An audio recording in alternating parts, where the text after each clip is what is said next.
ओम शांति। सुनते हैं 10 जून 77 के अव्यक्त बाप दादा के मधुर महावाक्य। आज की मुरली का टाइटल है मंत्र और यंत्र के निरंतर प्रयोग से अंतर समाप्त। आज की मुरली में बाबा ने वर्तमान स्थिति और अंतिम स्थिति में महान अंतर का कारण क्या है, साथ साथ बाबा ने मंत्र क्यों भूल जाते हैं, तीसरा सारे दिन की दिनचर्या की बाप दादा ने क्या रिजल्ट देखी, और लास्ट बड़े आदमियों की किस विशेषता को धारण करना है। तो सुनते हैं 10 जून 77 की मुरली। मंत्र और यंत्र के निरंतर प्रयोग से अंतर समाप्त। बाप दादा सर्व बच्चों की वर्तमान स्थिति और अंतिम स्थिति दोनों को देखते हुए कहाँ कहाँ वर्तमान और अंतिम स्थिति में अंतर दिखाई देता और कहाँ कहाँ महान अंतर दिखाई देता, महान अंतर क्यों रह जाता। लक्ष्य भी सभी का एक ही सर्वश्रेष्ठ बनने का है और पद प्राप्त कराने वाला भी एक है। समय का वरदान और वरदाता का वरदान भी सभी को मिला हुआ है। पुरुषार्थ का मार्ग भी एक है, ले जाने वाला भी एक है। फिर भी इतना अंतर क्यों हो जाता, कारण क्या होता, उस कारण को बाबा देख रहे थे। हाँ, एक ही वरदाता और मार्ग भी एक, ले जाने वाला भी एक, फिर अंतर क्यों। वर्तमान समय प्रमाण मुख्य कारण क्या देखे। एक तो जो पहले पहले महामंत्र मन मना भव का व हम सो देवता का बाप दादा द्वारा मिला है, उस मंत्र को सदा स्मृति में नहीं देखते हो, रखते हो। भक्ति मार्ग में भी मंत्र को कभी नहीं भूलते। मंत्र भूलना अर्थात गुरु से किनारे होना, यह डर रहता है। लेकिन बच्चे बनने के बाद क्या कर लिया, भक्तों मुआफिक डर तो निकल गया और ही पुरुषार्थ में अधिकारी समझने का एडवांटेज ले बाप के दिए हुए मंत्र को व श्रीमत को पूर्ण रीति से प्रैक्टिकल में नहीं लाते हो। एक तो मंत्र को भूल जाते और दूसरा माया जीत बनने के जो अनेक प्रकार के मंत्र देते हैं, उन मंत्रों को समय पर कार्य में नहीं लाते। अगर ये दोनों बातें मंत्र और यंत्र प्रैक्टिकल जीवन के लिए, यंत्र और बुद्धि योग लगाने के लिए व बुद्धि को एकाग्र करने के लिए मंत्र को स्मृति में रखो तो अंतर समाप्त हो जाएगा। रोज सुनते और सुनाते हो मन मना भव, लेकिन स्मृति स्वरूप कहाँ तक बने हो। पहला पाठ महामंत्र है। इस मंत्र की प्रैक्टिकल धारणा से पहला नंबर आ सकते हो। इसी पहले पाठ की स्मृति स्वरूप की कमी होने के कारण विजयी बनने में भी नंबर कम हो जाते हैं। मंत्र क्यों भूल जाता, वो भी कारण सुनो। अब बाबा क्या सुनाते हैं।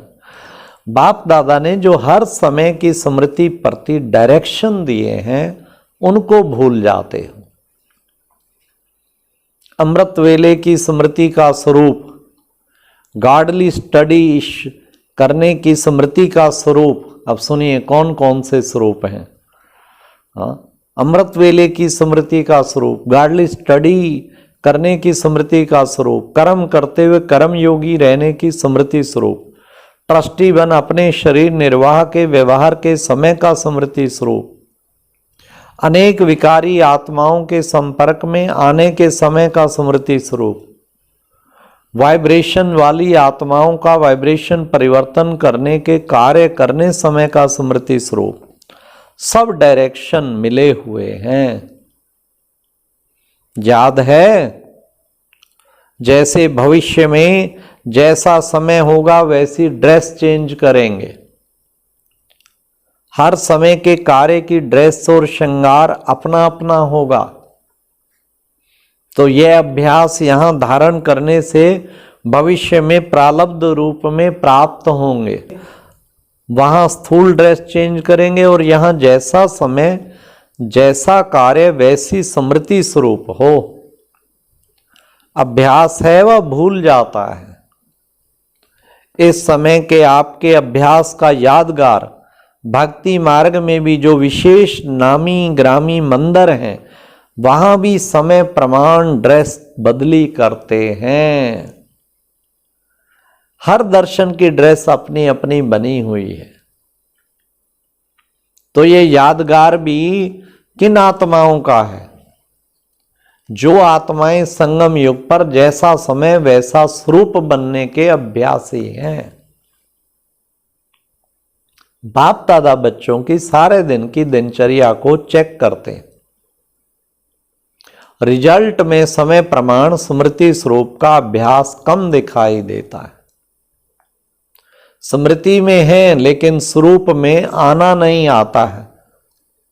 समय होगा अमृत वेले का, जिस समय विशेष बच्चों के प्रति सर्व शक्तियों के वरदान का, सर्व अनुभवों के वरदान का, बाप समान शक्तिशाली लाइट हाउस माइट हाउस रूप में स्थित होने का, मेहनत कम और प्राप्ति अधिक होने का गोल्डन समय है।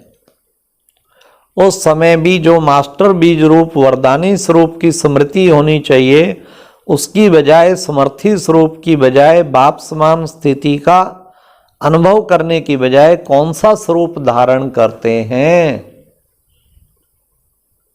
मेजॉरिटी उलहना देते या शिकायत करते या दिलकश स्वरूप होकर बैठते। वरदानी विश्व कल्याणी स्वरूप की बजाय स्वयं के प्रति वरदान मांगने वाले बन जाते, या अपनी शिकायतें या दूसरों की शिकायतें करेंगे तो जैसा समय वैसा स्मृति स्वरूप न होने से समर्थी स्वरूप भी नहीं बन पाते। इसी प्रकार से सारे दिन की दिनचर्या में जैसा सुनाया कि समय प्रमाण स्वरूप धारण न करने के कारण सफलता नहीं हो पाती, प्राप्ति नहीं हो पाती, फिर कहते हैं खुशी क्यों नहीं होती? इसका कारण क्या हुआ? मंत्र और यंत्र को भूल जाते हैं। आजकल के नामी ग्रामी व जिनको बड़े आदमी कहते हैं, उनका भी अभ्यास होता है। जैसी स्टेज पर जाएंगे वैसी ड्रेस वैसा रूप, अर्थात अपने स्वभाव को भी उसी प्रमाण बनाएंगे। अगर खुशी के उत्सव की स्टेज पर जाएंगे तो अपने स्वरूप भी उसी प्रमाण देखेंगे। जैसा स्टेज वैसा स्वरूप के अभ्यासी होते हैं। चाहे अल्पकाल के हों, बनावटी हों, लेकिन जो ऐसे अभ्यासी व्यक्ति होते हैं वे ही सब द्वारा महिमा के पात्र होते हैं। उनका है बनावटी, आपका है रियल। तो रियलिटी और रॉयल्टी के अभ्यासी बनो। जो हो जैसे हो जिसके हो स्मृति में रहो। तो द्वापर से प्राप्ति की बजाय प्रार्थना और पश्चाताप किया, लेकिन अब प्राप्ति का समय है। तो प्राप्ति का आधार हुआ जैसा समय वैसा स्मृति स्वरूप। अब समझा? कमी क्या करते हो? जानते हो? जानते तो सब हो, जानने में तो जानी जाननहार हो गए हो, लेकिन जानने के बाद है चलना और बनना। अगर कोई भी विस्मृति के बाद किसी को भी नॉलेज दे, ऐसे नहीं करो व ऐसे नहीं करना चाहिए, तो क्या उत्तर देते हो? यही कहेंगे कि हम सब जानते हैं जो आप नहीं जानते। तो हर पॉइंट के जानी जाननहार तो बन गए हो ना। लेकिन जानी जाननहार कमजोर कैसे होता है? इतना कमजोर जो समझते भी हैं ना करना चाहिए फिर भी कर रहे हैं, तो जानने में नंबर 1 है ही, और अब चलने में भी नंबर 1 बनो। समझा? अब क्या करना है? सुनना और स्वरूप बनना। हर एक सप्ताह समय के प्रमाण स्मृति स्वरूप बनने की प्रैक्टिस करना, प्रैक्टिकल अनुभूति करना। सहज काम निरंतर और स्वतः होता रहेगा, तो निरंतर बाप की याद रहती है। याद निरंतर रहना उसका साधन बहुत सहज है। क्यों? अगर लौकिक रीति से देखा जाए, याद स्वतः सहज किसकी रहती है? जिससे प्यार होता है। जिस व्यक्ति व वैभव से प्यार होता है वह ना चाहे भी याद आता। देह से प्यार हो गया तो देह का भान भूलता है क्या? नहीं ना, चाहते भी नहीं भूलता। क्यों? क्योंकि आधा कल्प दे के बहुत प्यारे रहे हो। जैसे लौकिक रीति भी प्यारी वस्तु व व्यक्ति स्वतः याद रहती, तो ऐसे ही यहां सबसे प्यारे ते प्यारा कौन है? बाप है ना। इससे और कोई प्यारा तो हो नहीं सकता। तो प्यारे ते प्यारे होने के नाते सहज और निरंतर होना चाहिए ना। फिर भी क्यों नहीं? उसका कारण क्या? इससे सिद्ध है कि अब तक भी कुछ प्यार कहीं और अटका हुआ है, पूरा प्यार बाप से नहीं लगाया है। इसलिए ही निरंतर की बजाय, एक बाप की बजाय दूसरे तरफ भी बुद्धि चली जाती है। तो प्यारे ते प्यारे बाप के प्यार को पहले अनुभव किया है, रूहानी प्यार का अनुभव किया है। रूह है तो रूह का प्यार भी रूहानी होगा ना। तो रूहानी प्यार का अनुभव है, अनुभव वाली बात कभी भूल नहीं सकती। रूहानी प्यार का अनुभव, 1 सेकंड का अनुभव भी कितना श्रेष्ठ है। अगर 1 सेकंड के उस प्यार के अनुभव में चले जाओ तो सारा दिन क्या होगा। जैसे कोई पावरफुल चीज होती है तो उसकी एक बूंद भी बहुत कुछ कर देती। ताकत कम वाली चीज कितनी भी बूंद डालो तो इतना नहीं कर सकती। अच्छा, ओम शांति। और अब यह एक बहुत अच्छी वीडियो भी जरूर देखें।